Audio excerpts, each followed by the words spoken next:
नमस्कार दोस्तों, आप देख रहे हैं 4 PM महाराष्ट्र और मैं हूं मयूर परीख। मुंबई में आज इंडिया गठबंधन की एक प्रेस कॉन्फ्रेंस हुई और इस प्रेस कॉन्फ्रेंस में कांग्रेस पार्टी के नेता और हाल ही में CWC के सदस्य बने महाराष्ट्र के पूर्व मुख्यमंत्री अशोक चौहान ने एक बहुत ही इंपॉर्टेंट आंकड़ा जो है वो पत्रकारों के सामने प्रस्तुत किया। बात यह थी कि वो प्रेस कॉन्फ्रेंस में बात कर रहे थे और उन्होंने ये दावा किया कि अगर चुनाव हो जाए तो उसमें विपक्षी पार्टियों का गठबंधन यानी कि इंडिया बड़ी आसानी से चुनाव जीत सकता है। अपने तर्क के लिए उन्होंने आंकड़ों का हवाला दिया। उन्होंने ये कहा कि इस समय इंडिया गठबंधन में 28 पार्टियां इकट्ठा है, जिसमें 11 मुख्यमंत्री है। वो मुख्यमंत्रियों का समावेश नहीं किया गया है जो मुख्यमंत्री इस समय बीजेपी द्वारा तोड़फोड़ के माध्यम से टॉपल किए गए हैं। 2019 में भारतीय जनता पार्टी को कुल मिलाकर 22 करोड़ 90 लाख जितने मत मिले थे और अगर ये 28 दलों को जो हर पार्टी को वोट मिले हैं उसका टोटल किया जाए तो उन्हें 23 करोड़ 40 लाख वोट मिले हैं। अशोक चौहान का दावा है कि इन आंकड़ों के आधार पर यह बात निश्चित तौर पे कही जा सकती है कि 2019 के आंकड़ों के मुताबिक इंडिया गठबंधन एनडीए से 50 लाख अधिक मत पा रहा है।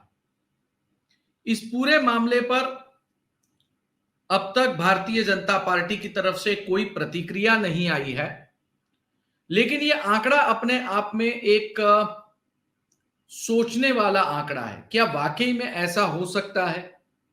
इस पूरे विषय पर बातचीत करने के लिए, चर्चा करने के लिए हमारे साथ आज एक विशेष मेहमान है।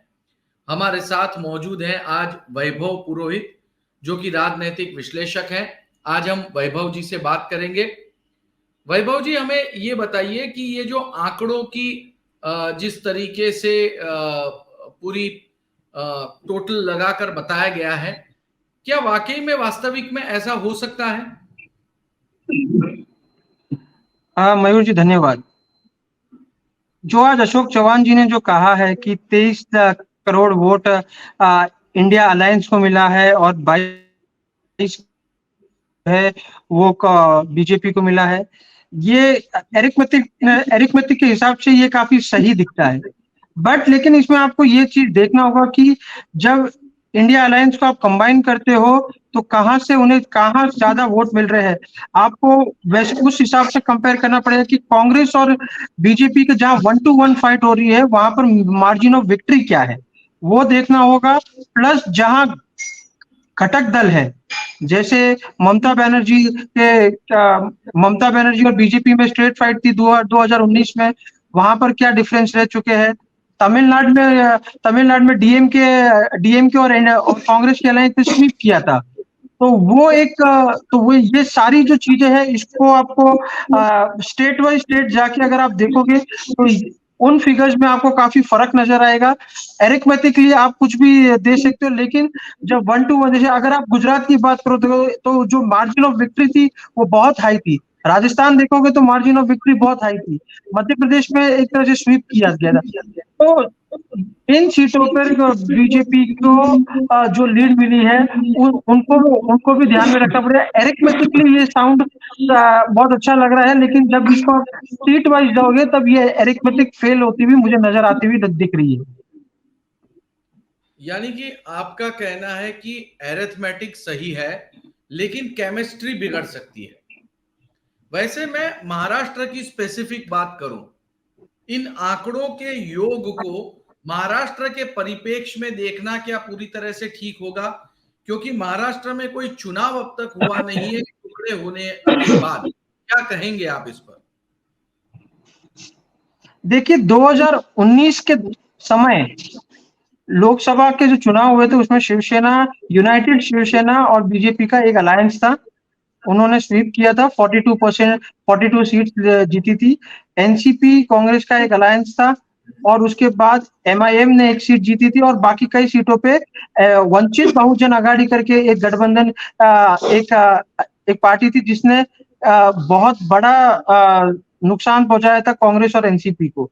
वो जो नुकसान है उसे देखना बहुत जरूरी है क्योंकि ये 2019 से लेके 2024 की स्थिति में महाराष्ट्र में बहुत उथल-पुथल हो चुकी है राजनीति में। एनसीपी यूनाइटेड नहीं रही है, शिवसेना यूनाइटेड नहीं रही है, दोनों एनडीए और इंडिया अलायंस के साथ है, दोनों का एक गुट के साथ एक गुट के साथ सिंपैथी है उनकी और एक के साथ सिंपैथी नहीं है। तो ये सारे चीजें फैक्टर 2019 और 2000 के जो महाराष्ट्र के परिप्रेक्ष्य में आप देखोगे तो बहुत ही फर्क है दोनों में। तो ये 2019 के फिगर्स 2024 में वैलिड नहीं रहेंगे ऐसा मेरा मानना है क्योंकि अलायंसेस बदल चुके हैं, लोगों की लॉयल्टीज बदल चुकी है और शिफ्ट ऑफ वोट्स भी बहुत होंगे। तो ये देखना होगा कि 2000 इसमें सीट डिस्ट्रीब्यूशन किस प्रकार से इंडिया अलायंस और एनडीए अलायंस का होता है वो बहुत इंपॉर्टेंट रहेगा। देखिए, हमेशा से ही एक बात जो है वैभव जी हमने देखी है और वो ये हमने देखा है कि थर्ड फ्रंट हमेशा से कहीं ना कहीं होता था। तो थर्ड फ्रंट ने हमेशा इस पूरी वोट बैंक की राजनीति में कहीं ना कहीं ऐसी भूमिका निभाई है कि जो सत्ता पक्ष से नाराज है लेकिन विपक्ष के साथ कन्विंस्ड नहीं है, उनको वोट करने का एक दूसरा लोकेशन मिलता था। अब की बार हमें पूरे तरीके से फुल फ्लेज में वो थर्ड फ्रंट नहीं दिख रहा है।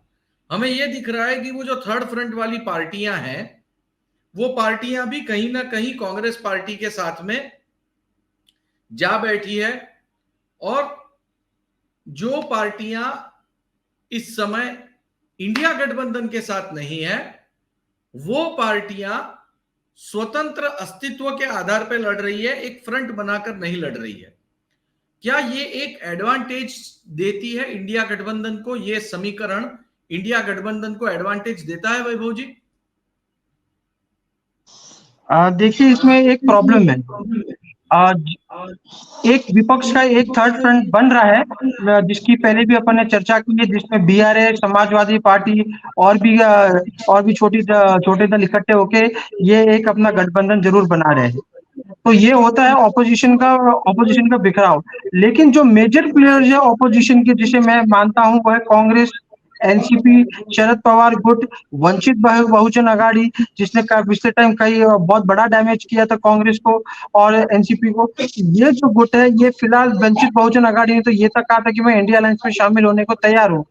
तो क्या ये तो अगर ये अलायंस साथ में आते हैं तो फिर ये जो अदर थर्ड फ्रंट जो बन रहा है बीआरएस और ये समाजवादी पार्टी इनका, हालांकि समाजवादी पार्टी इंडिया अलायंस का पार्ट है लेकिन लोकसभा में तो ये इंडिया अलायंस के साथ लगेगी, विधानसभा में जरूर अलग हो सकते हैं। लेकिन ये जो अलायंस है इन्हें देखना होगा कि कितने हद तक सीट, क्योंकि सबसे बड़ा प्रॉब्लम इस पूरे इंडिया अलायंस का एक ही रहेगा, सीट डिस्ट्रीब्यूशन। क्योंकि अब तक ये वो अलायंसेज है जो एक दूसरे के सामने चुनाव लड़ा करते थे और इनके वैचारिक मतभेद भी बहुत है।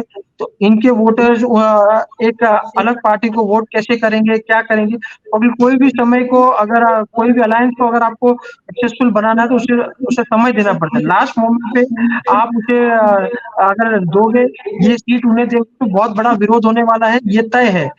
इसलिए सीट डिस्ट्रीब्यूशन अगर पहले हो जाए, शांति प्रिय हो जाए तो इंडिया अलायंस एक बेनिफिट वाली पोजीशन में रहेगा, वरना बीजेपी एट द मोमेंट फिर भी मैं मानता हूँ इन सारी सब चीजों के बावजूद भी बीजेपी थोड़ा एडवांटेजियल पोजीशन में रहेगी।